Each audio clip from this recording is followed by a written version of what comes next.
Esse é o Ancapsu e nós vamos falar de novo sobre a fábrica de espiões no Brasil, né? Aquela matéria do New York Times que saiu alguns dias atrás, a gente chegou a falar sobre ela aqui no canal Ancapsu e ela repercutiu bastante aqui no Brasil e chegou ao ponto do Fantástico fazer uma grande reportagem falando sobre a espionagem russa no Brasil. Isso não é novidade, todo mundo sabe.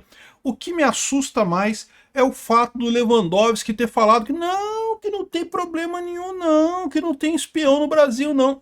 Aqui, essa aqui é a reportagem do Fantástico, essa daqui é a reportagem que saiu no New York Times em inglês, depois teve alguns jornais em português que também replicaram ela. E aqui ó, é a entrevista do Lewandowski dizendo que não tem espionagem russa em larga escala no Brasil, não, que mentira, não sei o que lá, não tem isso não. O que me deixa muito preocupado, porque me faz crer que o governo Lula está envolvido com essa espionagem, né? Evidentemente que a gente sabe que o Lula gosta do Putin, o Lula estava lá na Rússia lambendo o saco do Putin lá, então no final das contas eu não desconto, é o que eu temo aqui no Brasil. Depois que começou a guerra da Rússia com a Ucrânia, um monte de país saiu expulsando um monte de gente porque era espião russo, aqui no Brasil não teve nada, cara. Aqui no Brasil não teve nada. Vamos falar sobre esse assunto um pouco também e falar também sobre o Christo Grozev, que é o dono desse site aqui, o Bellingcat. Para quem quer saber sobre coisa de espionagem e coisa e tal, é o site para você ver, tem muita informação. O cara é um pesquisador búlgaro que investiga essa espionagem russa no mundo inteiro há muito tempo. E ele colocou aqui ó, alguns vídeos falando justamente sobre isso aqui, ó. Como a Rússia criava identidades falsas para espiões no Brasil, né? E também ele diz que um outro benefício que o português parece com o russo para quem fala inglês. Isso é um benefício segundo o pessoal. O português parece com o russo. Eu não sei, eu não consigo imaginar isso. Mas vamos entender esse caso aqui. Essa notícia foi sugerida por Lula tem 10% de desconto na manicure, Sombra Apareça e várias outras pessoas. Obrigado aí ao pessoal que sugeriu notícias lá no nosso site, no visãolibertaria.com. E obrigado a você que está assistindo o nosso vídeo. Se você gosta do nosso conteúdo, por favor, deixe o seu like, se inscreva aqui no canal, né? Pois bem, eu tenho feito todos os dias vídeos sobre a guerra da Ucrânia com a Rússia lá no meu canal Mundo em Revolução. Eu vou deixar o link do vídeo de hoje aqui na descrição desse vídeo para quem quiser acompanhar. Lá a situação lá continua muito crítica, né? Os russos têm feito muitos ataques contra a Ucrânia por desespero do Putin. O Putin está perdendo essa guerra, não tem como sair de forma vencedora disso, então está um desespero completo. Está bem interessante de acompanhar o downfall do Putin, né? Daqui a pouco ele vai lá para o bunker dele se suicidar igual o Hitler. Mas se você quer acompanhar esse caso lá da Ucrânia, link na descrição desse vídeo. Agora, é verdade que a Rússia usa o Brasil para fazer espiões. Não espiona muita coisa por aqui, porque a impressão que eu tenho é que o governo brasileiro já está tão infiltrado por espiões russos que nem precisa disso. A questão toda eles usam o Brasil como justamente uma maneira de criar identidade falsa para os espiões, tá? Então, as agências de espionagem no mundo inteiro, elas têm algumas características particulares. Ou elas são ligadas, na maior parte dos países, a representações diplomáticas desses países, ou então contratam pessoas locais para serem espiões, para serem pessoas que vão interceder. Os russos têm esse costume de criar russos, botar espiões russos no mundo inteiro, né? E para isso eles têm um problema que você tem que a Rússia é mal vista no mundo, todo mundo sabe que a espionagem russa é muito crítica, então qualquer pessoa com nome russo, de origem russa, já levanta suspeita. Então como é que eles fazem? Eles usam o Brasil. O Brasil, pela reportagem aqui do New York Times, ele tem uma série... Isso aqui são todos espiões russos, tá? Que estavam aqui no Brasil, que tinham nomes brasileiros, tinham documentos brasileiros, tudo legal, tá? Não é documento falsificado não, tá? Hoje em dia não dá mais para você fazer documento falsificado, porque quando você chega em qualquer país, a primeira coisa que a imigração daquele país faz é pegar o seu passaporte. Não vai checar se o seu passaporte é verdadeiro ou é falso, eles nem perdem tempo com isso. Eles pegam o número do seu passaporte, botam no sistema lá, o sistema já vai entrar em contato com o sistema da Polícia Federal aqui no Brasil e já vai dizer se o passaporte é verdadeiro ou é falso. Então, assim, não existe mais isso de passaporte falsificado. Isso foi uma verdade, isso existiu no passado, hoje em dia não existe mais, porque não adianta você ter a falsificação perfeita, o cara vai checar no sistema ali e o sistema vai acusar que não é falso e não adianta, né? Então, então, são documentos verdadeiros. Agora, como é que eles conseguem documentos brasileiros verdadeiros, né?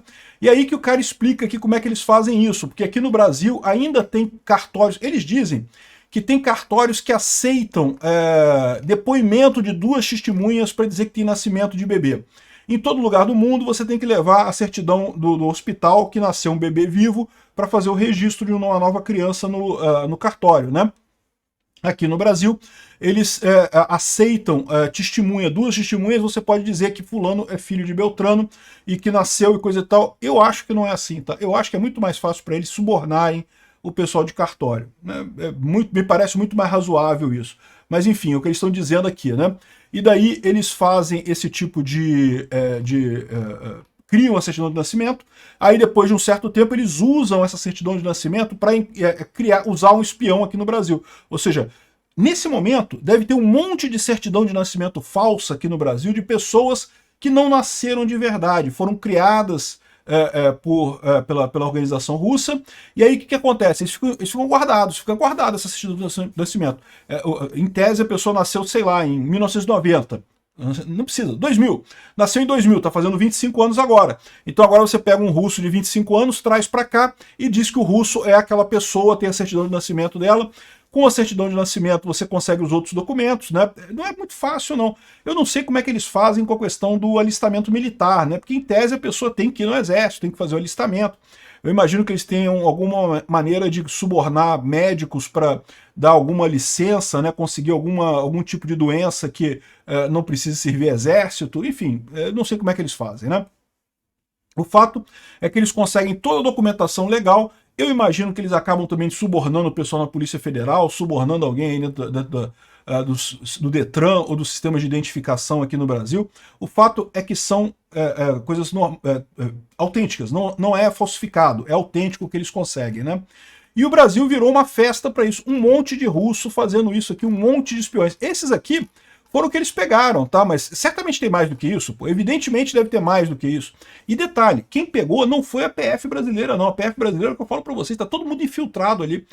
Quem pegou foi o Uruguai, pegou 2, Portugal pegou 2, teve 2 que foram para Namíbia e conseguiram fugir, teve outro que foi para Tailândia e conseguiu fugir. Então, na verdade, não pegou ninguém aqui no Brasil. No Brasil só tem esse cara aqui, que foi o primeiro deles lá, o Sergei Chekasov, esse cara aqui, que usava o nome de Victor Miller Ferreira e dizia que era brasileiro, filho de brasileira, não sei o que lá, mas que morou na Europa há muito tempo, aí não falava português muito bem, coisa e tal. E ele é só um dos exemplos, né? Vários outros aqui foram desmembrados nesse negócio, deu uma grande reportagem no Fantástico ontem falando sobre isso, e realmente é um absurdo. Mas o que eu falo para vocês é o seguinte, é muito maior do que isso. É muito mais impressionante do que isso, como o Brasil é frágil para a espionagem russa. Como eu falei para vocês, esse site aqui, o Bellingcat, eu recomendo, os caras fazem um monte de investigação de espionagem, e o Christo Grozev, que é o chefe do Bellingcat, é um jornalista búlgaro especializado em espionagem russa. Então ele fala muito sobre isso também, justamente falando sobre a questão de que como que a Rússia funciona, como é que funciona isso, né? E, de novo, como é que funciona isso aqui no Brasil e no mundo todo, na verdade. A Rússia, ela chega num país, a primeira coisa que ela procura são as organizações criminosas. Aqui no Brasil seria o Comando Vermelho, primeiro comando da capital, o amigo dos amigos e sei lá o quê, e tenta fazer amizade com esse pessoal. Eles oferecem coisas. Você quer uma identidade falsificada? Pô, para os russos é moleza falsificar uma identidade. Eles têm papel próprio, têm impressora própria, né? Geram identidade falsificada. Veja, é uma coisa que não dá para você sair do país, mas para usar na polícia aqui do Rio de Janeiro, o guardinha pedindo identidade na rua, você consegue. Então, dinheiro, empréstimo, eles ajudam isso, né? Outro dia teve um caso de uma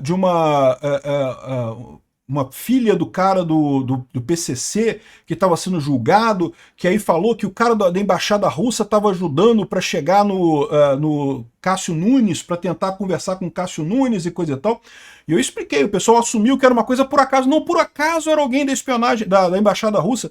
Não é por acaso, não. É exatamente a embaixada russa. Os russos usam isso como esquema para infiltrar um país. Eles infiltram primeiro as organizações criminosas, daí toda organização criminosa tem contato na polícia. Acaba tendo aquele policial corrupto que já faz negócio com a organização criminosa, aí os russos usam esse cara. Porque é lógico, os russos não vão chegar para um policial honesto e falar, pô, se tu quer ser espião russo, aqui eu vou te dar o dinheiro. É muito arriscado. O policial pode falar, não, não vou, não quero ser, sou honesto, não quero ser espião, não. Aí como é que eles fazem? Eles vão no cara que eles já sabem que é corrupto, que já tem negócio com o PCC, que infelizmente existe isso nas polícias, vocês sabem, né? A maior parte dos policiais são pessoas honestas, que querem fazer o bem e coisa e tal, mas tem os policiais que têm acordo com o bandido, que têm acordo com essas facções todas, né? Então eles vão pelas facções criminosas e entram na polícia. E aí, à medida que eles vão entrando na polícia, aí começa com mais facilidade, cooptar uma pessoa aqui, cooptar outra pessoa ali, já estão dentro da polícia, já tem credibilidade, já tem um pezinho lá dentro. Eu imagino que isso deve ter acontecido aqui no Brasil lá em 1930, né? Logo depois da União Soviética, já devia estar tudo infiltrado aqui no Brasil, a verdade é essa, né? Mas enfim, é bastante interessante ver isso daqui. Ó. Olha só o que ele fala sobre o português, que é uma vantagem adicional, segundo ele, dos espiões russos, né? Second language, their accents are very often almost identical. The reason is that both languages sound similar. They have the same cadence, intonation, and vowels. That's exactly why Russia often chooses a Brazilian identity for their long-term sleeper spies, also known as illegals, as is the case with Mikhail Mikushin, the guy who lived a long life abroad under the name. Ele está falando desse caso do Mikushi, que por um acaso é um outro caso que nem foi tratado aqui, tá? Esse cara não tá nessa lista aqui, não. Esse cara fez aqui do Brasil, saiu aqui do Brasil, tinha identidade do Brasil, estava na Noruega, foi pego na Noruega tentando entrar na Rússia. E, como ele falou aqui, o problema é que o português, para quem não fala português e nem fala russo, a cadência soa muito como russo. Por quê? É aquele negócio da gente terminar as palavras com A ou O. A gente termina as palavras com vogal. Né? No inglês não tem isso. No inglês você termina a palavra sem vogal, né? Termina em consoante. O português e o russo, tipicamente você termina com vogal. Então, soa similar, é uma vantagem que o pessoal tem, né? The year is 1982. In a tiny village in Brazil, Maria lives right next door to the mayor's office. One day her doorbell rings. She opens the door, sees a nice old man who asks her for a favor. Could you please come over and sign off as a witness to the birth of my grandson? I don't want to drag my daughter here. I don't want to drag her husband either. They're taking care of the baby. Maria, of course, agrees to do that favor to this nice old man. In fact, she's done the same favor to about 20 other people over the last 2 years. There's only one problem. The baby was never born. Maria just created a fake shelf person. You see, ele está explicando aqui aquela história chegou o cara na porta da Maria e está falando para ela, não, assina aqui a testemunha do caso aqui que o meu filho nasceu no hospital e coisa e tal, e ela foi lá e assinou, né, e está falando também sobre esse caso do Brasil aqui, como é que teria sido feito essa situação aqui no Brasil. Eu acho muito mais provável terem corrompido o cartório. Mas não sei, eles estão dizendo que é assim que eles fazem aqui no Brasil, pode ser que seja assim que eles fazem aqui no Brasil, pode ser mais fácil mesmo, envolve menos dinheiro, né? E daí você cria uma personalidade de prateleira, ou seja, uma certidão de nascimento que fica guardada para quando precisar de um russo vir aqui para o Brasil fazer esse tipo de coisa, tá? Esse negócio de ter pessoas de prateleira, não é só russo que faz isso não, tá? Tem gente aqui no Brasil que faz isso como golpe também.